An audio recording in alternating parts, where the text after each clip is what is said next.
Қоршаған ортаны қорғау министрлігі Алматының экологиялық жағдайын жақсарту жұмыстарына араласатын болады. Министрлік Алматы әкімшілігі және Самұрық-энерго акционерлік қоғамы өзара ынтымақтастық туралы меморандумға қол қойды.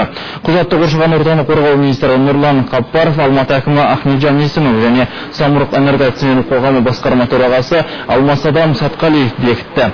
Алматының экологиялық жағдайын жақсарту 2008 жылы басты міндет болып жарияланды. Содан бері табиғатты сақтау шаралары жүзеге асырылуда. Соның ішінде жер үйлерді газдандыру және қаланың автокөліктерін табиғи газға ауыстыру үдерісін дамыту.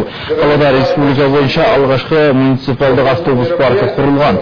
Сонымен қатар шаһар басшысы бірінші жылу электр орталығының түгелдей сығымдалған табиғи газға ауыстырылуы қажеттілігін ескертті.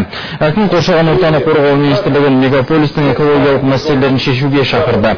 Тараптар жасыл технологияларды енгізу үшін халықаралық гранттар мен инвестицияларды тартуға күш салысуға келісті.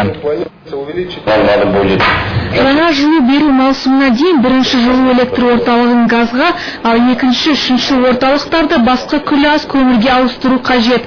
Қарасай полигоны 40 жылдан астам пайдаланып келе жатқанын тағы да еске саламын.